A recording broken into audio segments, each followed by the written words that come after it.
ఓం సదాశివసమారంభాం శంకరాచార్యమధ్యమాం తత్వవిదానందపర్యంతం వందే గురుపరంపరాం. ఓం సహనా భవతు సహనౌ భునక్తు సహ వీర్యం కరవావహై తేజస్వినావధీతమస్తు మా విద్విషావహై.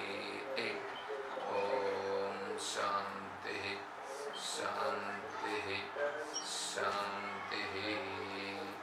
హరి ఓం.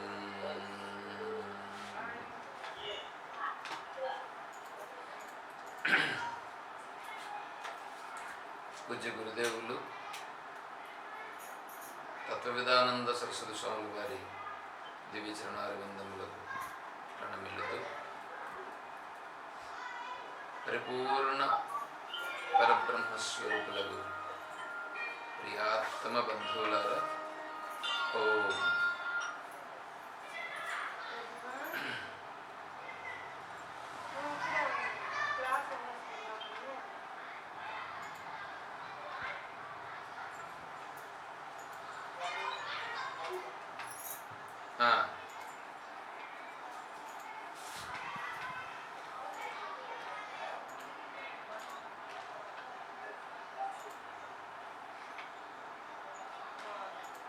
శ్రీమద్ భగవద్గీత దశమాధ్యాయంలో మనం ఉన్నాం. అందులో 40వ శ్లోకం.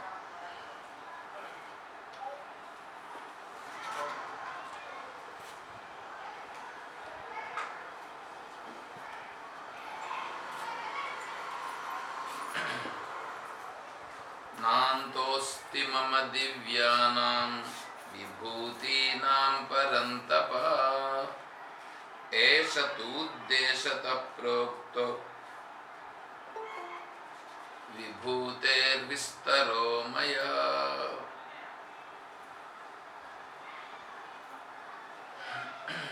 నాంతోస్తి మమ దివ్యానాం విభూతీనాం పరంతప ఏష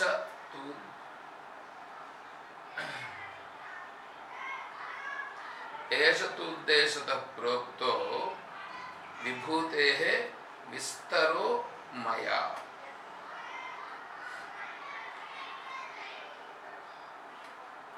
ఇంతవరకు భగవంతుడు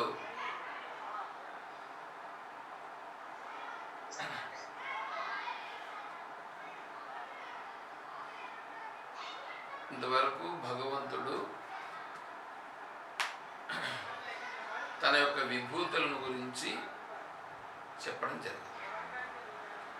ఆ విభూతులను గురించి ఇప్పుడు దాన్ని కంక్లూడ్ చేస్తున్నాడు. కంక్లూడ్ చేయడం అంటే దానిని ఒక కొలికి తీసుకొచ్చి ముగింపు చేస్తున్నాడు. నాంతో నా అంతః అస్తి మమ దివ్యానాం విభూతీనాం పరంతప ఏషతు ఉద్దేశతః ప్రోక్తో విభూతే విస్తరో మయా.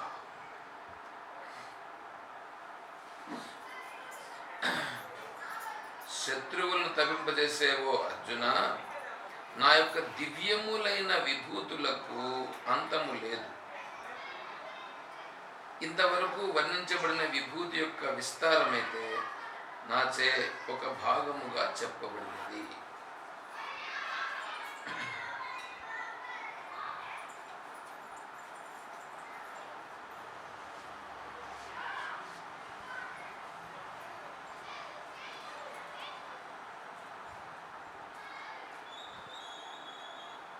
మమ దివ్యానాం విభూతీనాం పరంతప. మమ దివ్యానాం, నా యొక్క దివ్యమైనటువంటి విభూతులు.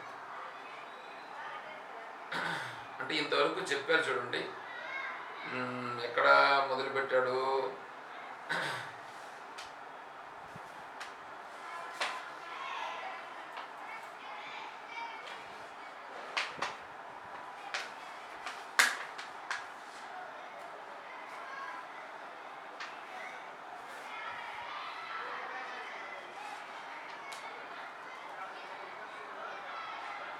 పంతొమ్మిదవ శ్లోకం దగ్గర మొదలుపెట్టి 20వ శ్లోకం అంటే 40వ శ్లోకం వరకు ఇంతవరకు వచ్చిందంటే 20 శ్లోకాల్లో వర్ణించారు.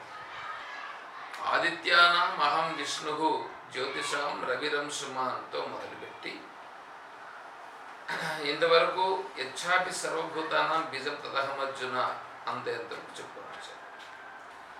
ఇందులో నేను ఒకటి చెప్పే దాంట్లో అగ్ని యొక్క రూపంలో నేను కొద్దిగా వసూనాం పావకశ్చాస్మి. వసూనాం అంటే అష్టానాం పావకః చ అస్మి అగ్ని. అంటే అష్టవసువులు, ఈ వసువులలో అగ్నిస్వరూపము నేను అని చెప్పాడు భగవంతుడు. ఈ 8 రూపాలైనటువంటి వసువులు అంటే అగ్ని యొక్క స్వరూపం అనేటువంటి దాన్ని నేను అప్పుడు కొద్దిగా వేరే విధంగా చెప్పుకున్నాను. అట్లా అది అక్కడ కొంచెం పొరపాటు చేశాను.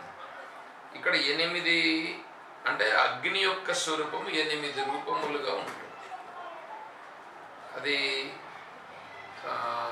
గృహమునందు ఉండేటువంటి గృహాగ్ని, తర్వాత బడబాగ్ని అంటే సముద్రంలో ఉండేటువంటిది బడబాగ్ని, పొట్టలో ఉండేటువంటిది వైశ్వానరాగ్ని, తర్వాత యజ్ఞరూపంగా ఉండేటువంటి హుతాసనుడు, ఇంకా చితాగ్ని అంటే దీంట్లో ఉంటుంది చూడండి, అది శ్మశానంలో ఉండేటువంటి అగ్ని రూపం ఒకటి. ఇట్లా ఈ అగ్నులు 8 రకాలైనటువంటి అగ్నులు ఉంటారు. దాంట్లో అగ్నిస్వరూపము పావకః అంటే పావనం చేసేటువంటి అగ్నిస్వరూపము నేను అని అక్కడ చెప్పాడు. అది కొద్దిగా మీరు మైండ్లో కొద్దిగా చేంజ్ చేసుకోండి. ఎందుకంటే నేను అగ్ని యొక్క 7 రూపాలు 7 జ్వాలలన్నీ ఉన్నాయి, ముండకోపనిషత్తులో వస్తుంది. అవేమో అని అనుకున్నాను, కానీ అది కాదు. అగ్ని యొక్క 7 జ్వాలలు అవి. ఇక్కడ వచ్చేటువంటిది ఈ విధంగా ఈ అగ్నిస్వరూపం అంతా వస్తుంది. తర్వాత అంతటా వ్యాపించేటువంటి అగ్ని సామాన్యమైనటువంటి అగ్ని అనేటువంటిది ఉంటుంది. ఇట్లా 8 రకాలైనటువంటి అగ్నులు ఉన్నాయి. అది ఒక విషయం. సరే, ఇప్పుడు ఇవన్నీ చెప్పుకొని వచ్చి నాంతోస్తి మమ దివ్యానాం ఇట్లా చెప్పుకుంటూ పోతే నా యొక్క విభూతులు ఎక్కడెక్కడ ఎలా ఎలా ఉన్నాయి, ఏ విధంగా ఉన్నాయి అని చెప్పుకుంటూ పోతే అంతము లేదు. అంతము లేదు. ఎందుకంటే మీరు ఈ ప్రపంచంలో ఎక్కడ ఏది చూసినా అదంతా కూడా పరమాత్మ యొక్క వైభవమే. పరమాత్మ వైభవము లేనిది ఏ కించిత్తు కూడా లేదు. మీరు ఒకటి చూడండి, కాలి బొటన వేలు నుండి తలలో ఉండే వెంట్రుక వరకు మీ శరీరమేనా కాదా? అది మీ శరీరమే కదా. మీ శరీరం బాగానే ఉంది. దాంట్లో కన్నులు వేరే, ముక్కు వేరే, నోరు వేరే, ఆ నోటిలో పండ్లు వేరే, ఆ నాలుక వేరే, పళ్ళు దవడ పండ్లు వేరే, మళ్ళా కొరుకుడు పండ్లు వేరే, జ్ఞానదంతములు వేరే, చేతులు వేరే, చెస్ట్ వేరే, పొట్ట వేరే, పొట్టలో మళ్ళీ పార్ట్స్ వేరే, కాళ్ళు, మోకాళ్ళ కింద వేరే, మోకాళ్ళ తొడలు వేరే, పాదములు వేరే, పాదములు ఉండే వేళ్ళు వేరే, చేతులు ఉండే వేళ్ళు వేరే, చేతులు వేరే.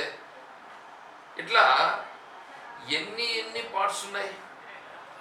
ఇప్పుడు పార్ట్స్గా చూస్తే ఒక్కొక్క పార్ట్ అనేటువంటిది అట్లా చూస్తాం.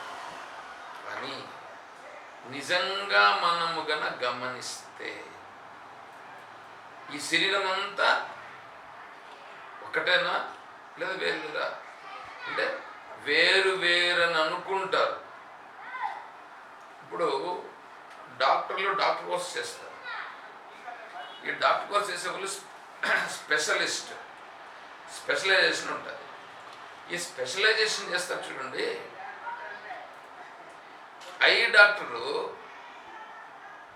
ముక్కు చూడమంటే చూడడం, అంటే కంటి డాక్టర్ కంటికే చూస్తాడు, ముక్కు డాక్టరు ముక్కుకే చూస్తాడు, హార్ట్ డాక్టర్ హార్ట్కే చూస్తాడు. నేను ఒకసారి కాళహస్తిలో ఒక చిన్న అమ్మాయికి ఏదో అనారోగ్యంగా ఉంటే డాక్టర్కి చూపిద్దామని చెప్పి తీసుకెళ్ళాను. అప్పుడు చిన్న అమ్మాయి కాబట్టి చిన్నపిల్లల డాక్టర్ దగ్గరికి తీసుకెళ్ళాను. కానీ చిన్నపిల్లల డాక్టర్ లేడు. సరే, ఎముకల డాక్టరు ప్రజెంట్లో ఉన్నాడు, కనిపిస్తున్నాడు. ఎముకల డాక్టర్ దగ్గరికి వెళ్ళి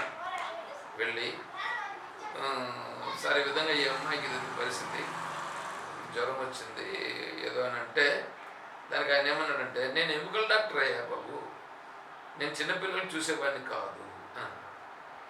సార్ అయినా కూడా మీకు బేసిక్ ఉంటుంది కదా సార్, బేసిక్ నాలెడ్జ్ ఉంటుంది కాబట్టి మీరు కొద్దిగా అమ్మాయిని చూసి ఏదన్నా కొద్దిగా ట్రీట్మెంట్ ఇవ్వండి అంటే, లేదమ్మా అదంతా ఇచ్చేదానికి కుదరదు, నా నుంచి కాదండి. లాస్ట్కు మరి రిక్వెస్ట్ చేస్తే, సరే మీరు పని చేయండి, పారాసిటమాల్ సిరప్ వేయండి రోజు, రేపు మళ్ళా తీసుకొని వచ్చి చిన్నపిల్లల డాక్టర్ దగ్గర చూపించుకోండి అని అన్నాడు. అంటే ఆ డాక్టర్ ఇప్పుడు ఏం చేశాడు, ఆయన ఎముకల డాక్టర్, నేను ఎముకలకే చూస్తాను కానీ మిగతా ఇంక వేరే దానికి చూడను అని. చూడండి అట్లా ఉంటుంది. అంటే ఇప్పుడు ఆయన ఎముకలే ఆయనకు చూస్తాడు కానీ ఇంక వేరే వాటికి సంబంధించి ఆయన చూడ్డు. కిడ్నీ డాక్టర్ కిడ్నీకే చూస్తాడు. ఇట్లా వాళ్ళు అవయవాలన్నింటికి సపరేట్గా వాళ్ళు ఉన్నారు, వాళ్ళు చూస్తున్నారు. అది అక్కడ వాళ్ళు చూడటమే కాదు, మనం కూడా డాక్టర్ దగ్గరికి పోతామని అనుకోండి, కంటి డాక్టర్ దగ్గరికి పోవాలంటే కంటి డాక్టర్ ఎవరున్నారు అని చెప్పి కనుక్కొని పోతాం. అదేవిధంగానే గొంతు కొద్దిగా నొప్పిందనుకో, గొంతు డాక్టర్ ఎవరు అని చెప్పి ఆయన దగ్గరికి గొంతు డాక్టర్ దగ్గరికి పోతాం. ఇంకా మిగతా పొట్టకు సంబంధించి ప్రాబ్లం అయితే పొట్ట డాక్టర్ ఎవరు చూడండి. ఈ విధంగా కనుక్కొని వాళ్ళ దగ్గరికి మనం వెళ్ళి చికిత్స తీసుకుంటాం. అంటే డాక్టరే కదా, అందరూ ఒకే డాక్టర్లు కదా, ఒకడే అన్నిటికీ చూడొచ్చు కదా అంటే చూడడం. ఎందుకంటే ఆయన ఒక్కదాని గురించి ఆయన కొద్దిగా స్టడీ చేసుకుంటాడు. అదేవిధంగానే ఇక్కడ కూడా ఈ సకల బ్రహ్మాండమంతా ఈశ్వరుని యొక్క స్వరూపమే. ఈ శరీరం అంతా నాదే, కానీ ఒక్కొక్క పార్ట్ ఒకటి. దాంట్లో దేనికి విలువనిస్తావు, దేనికి విలువనివ్వకుండా ఉండవు. తల గొప్పది, మొండెము దానికంటే కొంచెం తక్కువ, దానికంటే తక్కువ కాళ్ళు చేతులు అనుకున్నామని అనుకోండి. సరే, వాల్యూ ఎక్కువగా ఉండేటువంటి తల నువ్వు పెట్టుకో, మీద దాన్ని తీసేయి అని అంటే ఆ తలను పెట్టుకొని ఏం చేస్తావు, ఊరికే ప్రయోజనం. సరే, నిలబెట్టేటువంటిది చెస్ట్ కాబట్టి, మధ్యలో ఉంటుంది కాబట్టి చెస్ట్ని పెట్టుకోండి అంటే అటువైపు ఇటువైపు తీస్తే ఇంకేం ప్రయోజనం ఉంటుంది? అట్లా కుదరదు. కొన్ని కాళ్ళను పెట్టుకొని ఇవి తీసేద్దామంటే అట్లా కుదరదు. అంటే అన్నీ సంబంధమే, ఒకదానికి సంబంధం. ఇవన్నీ కలిసి శరీరమైంది. అవన్నీ కలిసి శరీరమై అది నేనైనా, అంటే అది నా శరీరమై ఉన్నది. కాబట్టి ఇదంతా శరీరమే, కానీ శరీరంలో పార్ట్స్ వేరు వేరు వేరుగా ఉంటాయి. అదేవిధంగానే ఈ ఈ సృష్టి అనేటువంటిది ఏది ఉందో, ఈ సృష్టి అంతా ఏదైతే ఉన్నదో ఇదంతా కూడా భగవంతుని యొక్క వైభవం. ఏది భగవంతుడు అంటావు, ఏది భగవంతుడు కాదంటావు? అసలు ఏది కాదు భగవంతుడు? నాంతోస్తి మమ దివ్యాన, నా యొక్క విభూతి అంటే నా యొక్క వైభవం, నా యొక్క తత్వం ప్రకటము కాని ప్రదేశం అంటూ, నా యొక్క తత్వం ప్రకటము కానిదంటూ, నా యొక్క వైభవము కానిదంటూ ఏ కించిత్ కూడా లేదు. విభూతినాం పరంతప, హే పరంతప, పరులను తప్పింపజేసేటువంటి వాడా సంబోధిస్తుంది. పరులను తప్పింపజేయటంటే యుద్ధరంగంలో అర్జునుడు ఎదుటి వ్యక్తిని తప్పింపజేసేస్తాడు. అంటే ఆ వ్యక్తి అంతవరకు ధైర్యంగా ఉండగలిగిన వాడు ఇప్పుడు ధైర్యంగా ఉండలేడు, యుద్ధము చేయలేకపోతాడు, అట్లయిపోతాడు. ఎందుకంటే అర్జునుడు సంధించే బాణాలు ఎక్కడి నుంచి వస్తున్నాయో, ఎప్పుడు వస్తున్నాయో, ఎక్కడ పడుతున్నాయో అవి చెప్పేదానికి వీలు కాకుండా అయిపోతుంది. అంత వేగంగా సంధిస్తాడట. దాన్ని అక్కడ వర్ణిస్తారు. పరమేశ్వరునితో యుద్ధం చేసే సందర్భంలో ఎక్కడి నుంచి వస్తుంది, ఎప్పుడు బాణం తీస్తున్నాడు, ఎప్పుడు సంధిస్తున్నాడు, ఎప్పుడు ప్రయోగిస్తున్నాడు గుర్తించే పరిస్థితి లేకుండా అవుతాడు. అంత నైపుణ్యంతో, అంత చాకచక్యంతో, అంత ఫాస్ట్గా దాన్ని ప్రయోగిస్తున్నాడు. ఏ విధంగా నీవు ఆ బాణమును ప్రయోగించి ఇతరులను తప్పింపజేయగలుగుదువో అదే విధముగా నేను కూడా ఈ సకల బ్రహ్మాండమైనటువంటి స్వరూపం ఏదైతే ఉన్నదో ఇదంతా కూడా నా ప్రభావము లేనిదే కించిత్తు కూడా లేదు. నా ప్రభావం లేనిదే కించిత్తు కూడా లేదు, మొత్తం అంతా. ఏష తు ఉద్దేశత ప్రోక్తో, నా ప్రభావము లేనిది కించిత్తు కూడా లేదు. అయితే ఇంతవరకు కొన్నింటి గురించి చెప్పినాం కదా. ఈ కొన్నింటిని గురించి చెప్పినామే, ఆ కొన్నింటిని గురించి చెప్పినటువంటిది ఉద్దేశత ప్రోక్తో.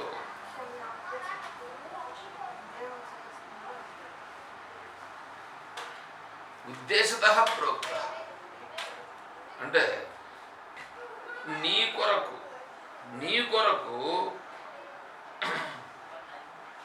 నా యొక్క అప్రాకృతమైన విభూతులకు అంతము లేదు. అప్రాకృతమైనటువంటిది, అప్రాకృతం అని వర్ణించారు, ఇక్కడ చెప్పారు, పేరు పెట్టారు. అంటే దివ్యమైనటువంటిది, వైభవమైనటువంటిది అనేటువంటిది దాన్ని వర్ణిస్తున్నారు.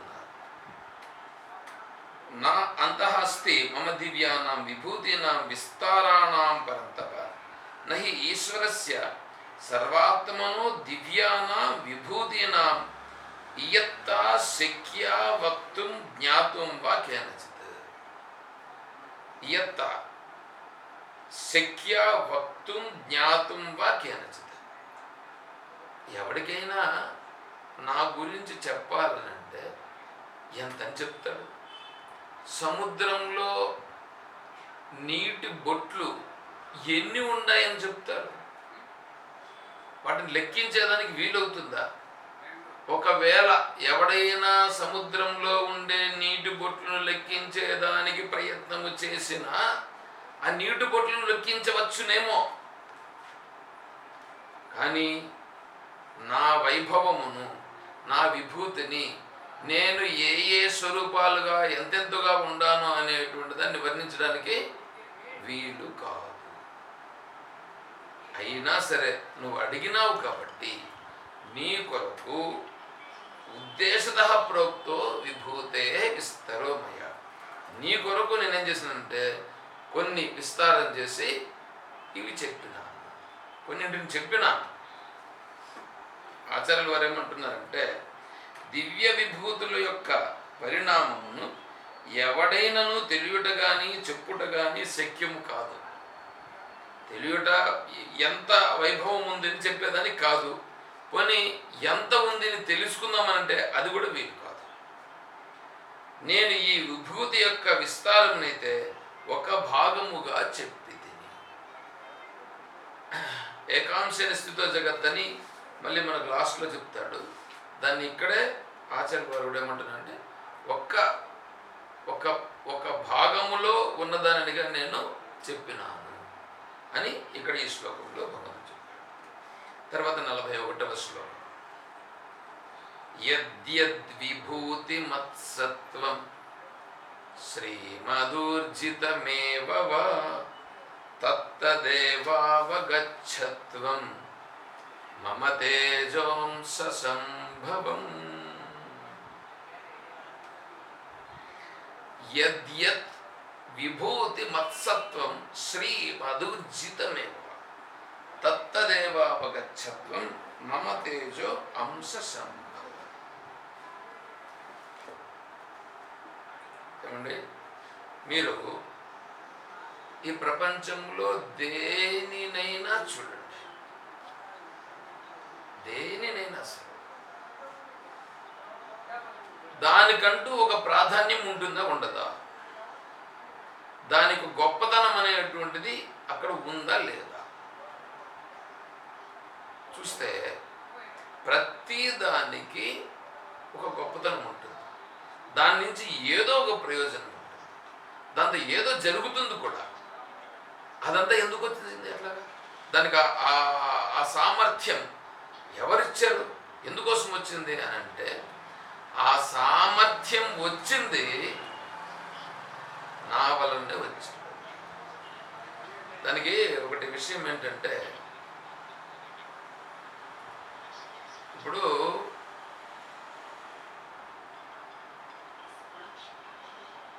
మీరు బంగారు షాప్కి వెళ్ళి ఒక నెక్లెస్ కొన్నారండి. నెక్లెస్ కొన్నారు. నెక్లెస్ వచ్చేసి ఒక 50 గ్రాములు ఉన్నది. ఓకే, 50 గ్రాముల నెక్లెస్కి మీరు డబ్బులు కట్టారు, బాగానే ఉంది. నేనేం అడుగుతున్నానంటే, 50 గ్రాముల నెక్లెస్కి మీరు డబ్బులు కట్టారా, లేక 50 గ్రాముల బంగారమునకు డబ్బులు కట్టారా? 50 గ్రాముల బంగారానికి డబ్బులు కట్టారు. అంటే మీకు అడిగేది బంగారం తెలుసు, కానీ మీరు బంగారం అని మీరు చెప్పట్లే. నెక్లెస్ని చూస్తున్నారు కానీ మీరు బంగారం చూసట్లేదు. ఇప్పుడు బంగారం అనేటువంటిది అక్కడ ఉన్నది, అక్కడ ఉండేది బంగారం ఉంది. అక్కడ బంగారం ఉంటే మనం దేన్ని చూస్తున్నామంటే, మనము నెక్లెస్ని చూస్తున్నాం. నీ దృష్టి పైన ఉండేటువంటి నామరూపాల దృష్టి, కానీ ఫిలాసఫర్ దృష్టి అక్కడ ఉన్న యథార్థంగా ఉన్నదాని దృష్టి. యథార్థంగా ఉన్నది బంగారం. నువ్వు దాన్ని ఏమంటున్నావు, దానికి ఒక షేప్నిచ్చి ఆ షేప్కి నువ్వు పేరు పెట్టి ఆ షేప్తో దాన్ని నువ్వు పిలుస్తున్నావు. అంటే ఇప్పుడు నెక్లెస్గా ఉన్నది బంగారమే నెక్లెస్గా తెలియబడుచున్నది. స్వామీజీ చెప్పారు ఒకసారి, స్వామి చిన్మయానంద స్వామీజీ వారు ఆశ్రమంలో ఉన్నప్పుడు